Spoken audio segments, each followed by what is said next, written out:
Hi guys, welcome back to my channel. It's Lisa, Best Life Lee. Well, in today's video, we're going on a little journey. We are going to discover how to connect with our inner goddess. So if you want to take this journey with me, then let's go. Come on an early morning walk with me. As the sun comes up, beckoning a new day, I'll share with you some ancient wisdom about archetypes and how incorporating some rituals into your day can awaken the goddess within. I'll share a few goddess attributes, but you can read about feminine and masculine archetypal energies on your own to find what resonates most with you. I'll show you one of my simple rituals, and at the end of the video, we'll sit quietly together in a ritual of allowing tea to steep. So if you're ready, let's get started. So what are archetypes? We've all heard the word archetype, but an archetype is a recurring example of a pattern of behavior that plays out in our personalities and is used to describe psychological analysis. An archetype is a first or a model that is ancient in nature. We see archetypes in literature, art, and ancient mythology. In this video, I'm going to be focusing on the goddess archetype. And the goddess archetype is the manifestation of the feminine energy.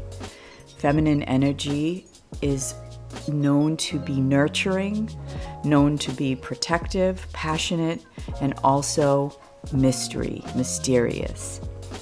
The goddess archetype, or the feminine energy, is also known as mother, maiden, queen, huntress, sage, mystic, and lover. As women, we all relate to some aspect of this feminine energy. In some respects, we have all of the aspects. But when you start to learn about the individual goddess archetypes, you will find that you do have a closer relation to one or two of these goddess energies. Finding where you are most comfortable and enhancing those aspects of yourself bring joy. In joy is the way we were meant to live. Now you can do your own research about the goddess archetypes on your own, but I'm going to give you a few examples of the energy and the attributes associated with a few of the goddess archetypes. The first one is Aphrodite. This is an energy of inner beauty, attractive by the warmth and the natural unconscious sensuality that this archetype exudes. This archetype does not need outer beauty to be beautiful. Athena. Athena is wise and creative and protective. She's a virgin goddess who dedicates herself to chastity. She is a protector of war heroes. Persephone. This is a young energy. This has a double meaning in that it relates to the sun, but also the dark. The sun is the uncontaminated aspect of the psyche, the innocence of the psyche, but also the dark, mysterious interior of the unconscious mind. Demeter, who is a maternal energy, and this energy provides spiritual as well as physical nourishment to others. The conscious mind that contains our thoughts blocks us from the unconscious mind and literally creates the life we experience. By getting past the conscious mind to the wisdom of the unconscious mind, we can allow the flow of joy that comes from our Creator. All loving, all joyous, our Creator is a being of light who we are all a part of. It is where we originate and where we will return. Those who allow themselves to connect with the unconscious mind are those who can hear from spirit and bring messages to others. We hold a particular collective unconsciousness at birth. Archetypes influence our behavior with emotions. They allow us to express and understand the story of our lives. We recognize archetypes in others, which is why we sometimes relate so easily to someone when we feel as though we've always known them, even if we've only just met them. Likewise, we instantly dislike someone whose main archetype is one we oppose. We activate the archetypes by allowing them to enter our conscious mind.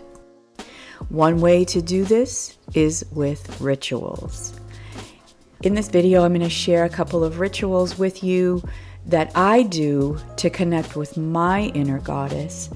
And I'd like to read something to you about rituals from a book that I'm reading right now called Slow Beauty by Shell Pink, and this is Rituals and Recipes to Nourish the Body and Feed the Soul. And she describes rituals this way.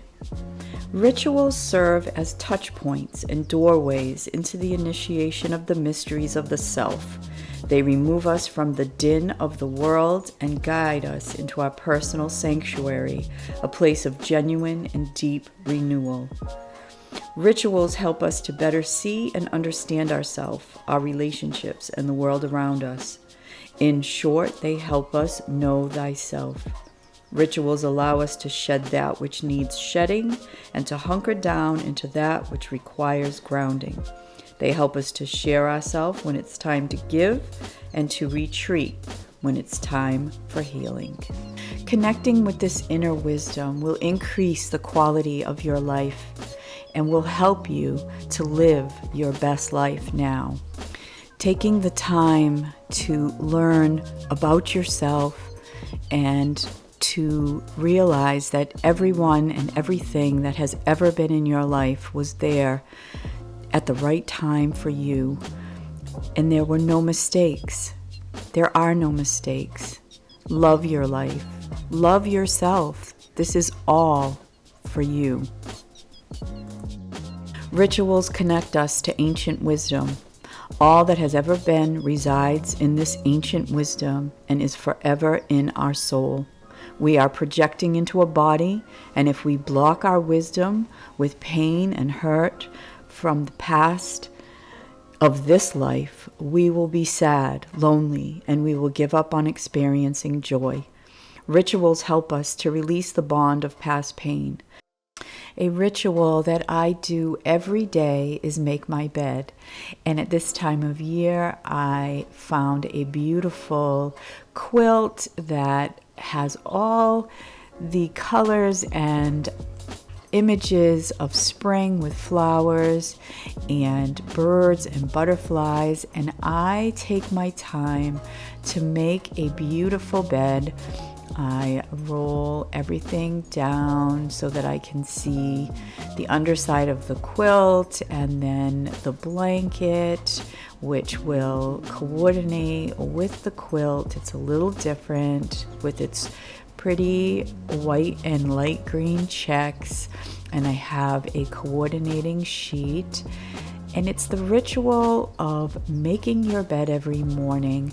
I love to see beauty all around me, and getting this quilt, which has all the images of nature and spring and coming alive again, makes me feel good and realize that spring is on the way, or here actually. And it's just a morning ritual where I make my bed and I feel as though I have done something that has connected me to a part of my psyche that loves beauty. I feel organized. I feel like I have a beautiful room, and every time I walk in, I just get a sense of peace.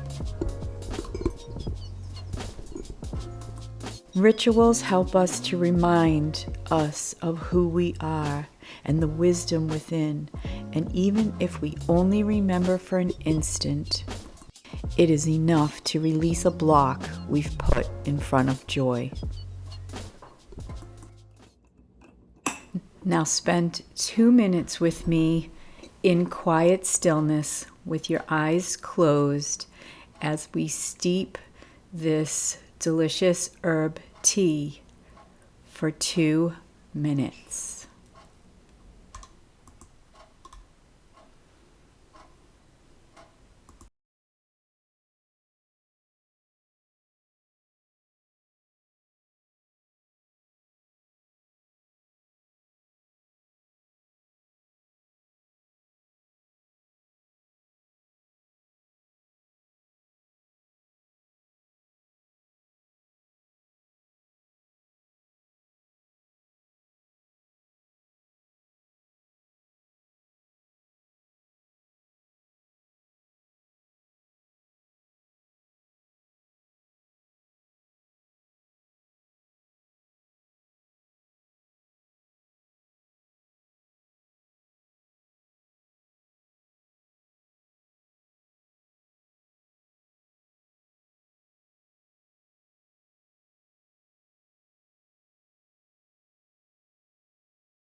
Now open your eyes.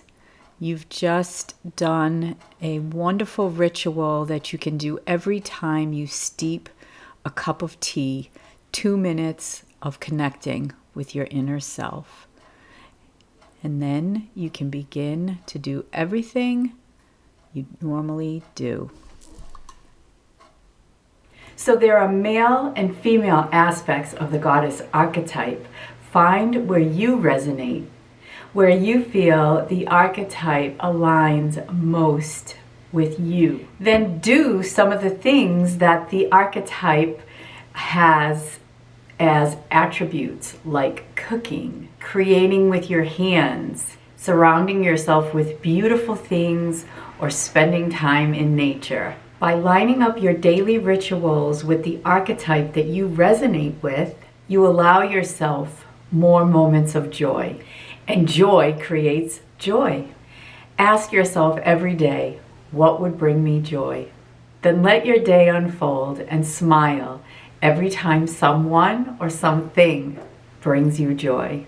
This spring, start a new ritual and start having more joy. Spring is a wonderful time to start something new. When everything is coming back to life, we can be reborn too. A new version of ourselves, more happy, more wise, and more content. So happy spring, everyone. Thank you so much for coming along with me today on this journey. I hope that you have gotten a little something out of this video, a seed perhaps that is planted for you to make some changes in your life going forward. I wish you nothing but happiness and joy. Take care, everyone. I'll see you in my next video. Bye for now.